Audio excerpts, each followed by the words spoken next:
हमारे बोलने से भाई भाई के बीच दीवार खड़ी हो सकती, हमारे बोलने से मित्र दूर हो सकते हैं, हमारे बोलने से माता पिता को दुख हो सकता है। हम ये ख्याल नहीं कर पाते। साहब ने कहा संतो जागत नींद न कीजिए। हे संतों, जागते हुए नींद मत करना। आप जहां रहिए प्रेजेंट रहिए। जब हमारा मन हमारे साथ खड़ा होता है वो जागृति की अवस्था है। जहां हम हैं वहां मन खड़ा है, और जहां हम हैं वहां मन नहीं है, मन कहीं और है, तो ये बेहोशी की अवस्था है। और ऐसी ही अवस्थाओं में अक्सर भूलें होती। आप कभी भी अनुभव करेंगे, जब मुख से गालियां निकल जाए तो आप पाएंगे कि मन वहां मौजूद नहीं था। वो बेहोशी की अवस्था थी, वो मूर्छा की अवस्था थी। और बाद में जब आप जागृत होते हैं तब आपको अकेले में एहसास होता है कि गाली मेरे मुख से कैसे निकल गई, हम चाहते नहीं थे। नशा जब आप करते हैं मन वहां मौजूद नहीं होता, अर्थात होश में नहीं होते। साहब ने कहा होश बहुत आवश्यक है। संतो जागत नींद न कीजिए, इसलिए जागते हुए नींद मत करना। इस समय कम है, और कम समय में अगर बेहोशी में जीने लगे तो फिर मृत्यु तो आएगी ही एक दिन, फिर उसी बेहोशी में उठा ले जाएगी। जागे हुए इस धरती पर थे नहीं और सोते सोते चले गए अचानक मृत्यु के पास। इसलिए जागरण बहुत जरूरी है, मन का मौजूद होना जरूरी है। सत्संग में बैठे हैं तो इस भाव से बैठिए कि ये सत्संग ही हमारा सब कुछ है। अभी ये मंदिर है, हमारा गुरुद्वारा है, ये तपस्थली है। इसके अतिरिक्त सब कुछ भूल जाइए। बाहर क्या छोड़ कर आए हैं सोच लीजिए, जो छूटा वो छूटा। हम जहां हैं ये हमारा सब कुछ है। और जिस घड़ी इस भाव से बैठेंगे वही सत्संग हमारे जीवन के लिए दिव्य बन जाता है। अभी हम सत्संग में जाते हैं, लेकिन जब इस भाव से बैठेंगे कि बाहर कुछ नहीं, 2 घंटे सिर्फ ये तपस्थली, ये सत्संग ख्याल में रह जाए, तो अब तक आप सत्संग में आए, लेकिन जब ऐसा भाव आ जाएगा तो सत्संग आप में चला जाएगा। फिर आप वहीं रहेंगे, सत्संग आप में प्रविष्ट हो जाएगा। अभी हम सत्संग में जाते हैं और वापस चले आते हैं। सत्संग वहीं है, सत्संग यहाँ कैद है। हम यहाँ आए, सम्मिलित हुए, उतने देर सत्संग का लाभ लिए, निकल लिए। लेकिन जब जागृति आ जाएगी तो सत्संग में आप नहीं आएंगे, फिर सत्संग आप में आ जाएगा। फिर आप जहां जाएंगे वहीं सत्संग होगा। फिर आप बाजार में खड़े होंगे, वहां सत्संग होगा। फिर आप खेत में होंगे, वहां सत्संग होगा। फिर आप मित्रों के साथ होंगे, वहां सत्संग होगा। बच्चों के साथ होंगे, वहां सत्संग होगा। आप झाड़ू लगा रहे होंगे, वहां सत्संग होगा। फिर आप भोजन बना रहे होंगे, वहां सत्संग होगा। दुकान चला रहे होंगे, वहां सत्संग होगा। लेकिन बेहोशी में होता क्या है कि हम सत्संग में करके चले आते हैं, सत्संग छूट जाता है।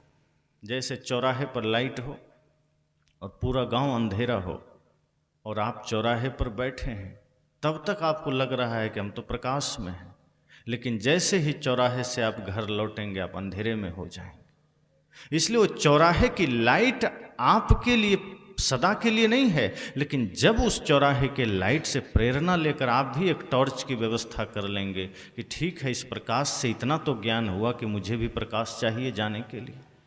इस प्रकाश से इतना तो आभास हुआ कि मुझे घर जाना है, कहीं गड्ढे में गिर ना जाऊं, कहीं खंभे में टकरा ना जाऊं, इसलिए इस प्रकाश के बदौलत मुझे एक प्रकाश जला लेना है। वहां रहते रहते हमें प्रकाश की व्यवस्था कर लेनी है। कई बार आप देखते हैं कमरों में आप जाते हैं बल्ब का स्विच दबाने, तो उस प्रकाश के स्विच को दबाने के लिए भी आप पहले से प्रकाश की व्यवस्था करके जाते हैं कि कहीं गलत जगह ना हाथ चला जाए, करंट मार दे। तो प्रकाश से ही प्रकाश को आप जागृत भी करते हैं। ये सत्संग भी एक ज्ञान प्रकाश है, और यहाँ आकर के आप अपने भीतर के प्रकाश को जागृत करते हैं, अपने भीतर के होश को जागृत करते हैं, ताकि यहाँ से जब आप घर जाएं तो सत्संग आपके साथ में चला जाए। और जब सत्संग साथ में जाता है तो सदगुरु कबीर कहते हैं, फिर जहाँ जहाँ डोलो सो परिक्रमा, जो कुछ करो सो पूजा। फिर आपका डोलना परिक्रमा है, आपका कुछ भी करना पूजा है। और जब मन पवित्र हो जाता है जब हम होश में आ जाते हैं, हम जागरण में आ जाते हैं, तो मन गलत करता भी नहीं, फिर क्रोध भी नहीं आएगा। क्रोध फिर अनुशासन के लिए आएगा। जब मैं क्रोध की बात करता हूं, अक्सर कई जगह लोग पूछ देते हैं कि हम व्यवस्थापक हैं या हम समाज की सेवा कर रहे हैं, हम सीमा पर खड़े हैं, आर्मी में हैं, हमें क्रोध करना पड़ता है। मैंने कहा, जो क्रोध अनुशासन के लिए है, जो क्रोध प्रेम स्थापित करने के लिए है, बल्कि जिससे समाज का भला होना है, जिससे अनुशासन जागृत होना है, जिस क्रोध के पीछे आपका ध्येय नफरत का नहीं है, घृणा का नहीं है, फिर वो क्रोध जायज है। जैसे समाज में कभी अनुशासन स्थापित करना हो तो हल्का कड़क तो होना पड़ेगा। आप नरम हो जाइए तो फिर लोग फायदा उठा लेंगे। जैसे संत कहते हैं ना कि एक बार काल्पनिक कहानी, एक सांप बहुत ज़्यादा लोगों को डसता था, तो संत ने कहा तुम ऐसे मत करो, एक तो ऐसे ही भोग भूमिका में हो, न जाने कितने पाप तुमने किए हैं, उसका फल तुम यहाँ पा रहे हो, ऊपर से तुम इस तरह से, तो क्या करें, किसी को डसना मत। अब वो डसना छोड़ दिया, लोगों ने देखा, बच्चों ने देखा, ये सांप तो आज साधु बन गया। पहले तो दूर से ही दौड़ के काट लेता था, अब देख रहे हैं निकलता है, पास से कोई निकल जाता है सिर झुकाए। धीरे धीरे लोग डरना छोड़ दिए उससे, और फिर उस पर पत्थर मारने लगे, मजे करने लगे, बच्चे हाथ में उठा के घुमा के फेंकने लगे। अब वो लहूलुहान हो गया। संत ने देखा, ये क्या हुआ तुम्हें? कहा आपने ही तो कहा था कि काटना नहीं। कहा मैंने काटना नहीं कहा था, फुफकारना नहीं, ये तो नहीं कहा था ना। फुफकार तो मार सकते हो, इतना तो तुम जागृत रह सकते हो कि तुम पर कोई अटैक ना करे। अब तुमने काटना छोड़ दिया, फुफकारना भी छोड़ दिया, लोग तुम्हें सताने लगे। तो अपने आप में इतना अनुशासित तो रहिए कि उस अनुशासन से दूसरा भी अनुशासित हो जाए। तो कभी कभी क्रोध के प्रति जो व्यवस्थापक होते हैं, जो समाज का अगुवा होते हैं, जो प्रशासन में होते हैं, उनके पास क्रोध, अब क्रोध वैसा नहीं चाहिए भयंकर नफरत वाला, घृणा वाला, कि घृणा में आके क्रोध कर रहे हैं। जैसे सदगुरु कबीर ने कहा है ना, गुरु कुम्हार शिष्य कुंभ है, गढ़ी गढ़ी काढ़े खोट, और अंदर हाथ सहार दे बाहर मारे चोट। इसका क्या अर्थ है कि गुरु का भाव क्या है? शिष्य को चोट देने का अर्थ है, उसको सजाने संवारने का अर्थ इतना ही है कि प्यार का हाथ दिया हुआ है गुरु ने, अर्थात ध्येय यही है कि इसका जीवन बन जाए। गुरु का ध्येय ये नहीं है कि क्रोध करके इसको नरक में भेज दें, इसको डांट मार करके इसको बर्बाद कर दें।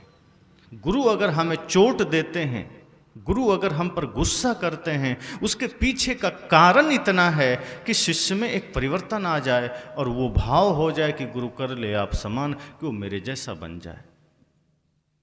ऐसा ही जैसे डॉक्टर होते हैं, ऑपरेशन करते हैं, कितना कैंची छुरी चाकू लेकर बैठते हैं डॉक्टर, और आप जहाँ ऑपरेशन है, चाहे पेट में हो, सीने में हो, पैर में हो, हाथ में हो, कमर में हो, बेहोश करके पूरा कैंची घुसा दिया, अंग काट के निकाल दिया। अब कोई कहे कि अरे डॉक्टर के हाथ में कैंची, ये तो जान ले लेगा। जान लेने के लिए वो कैंची नहीं पकड़ा है, जान बचाने के लिए पकड़ा है।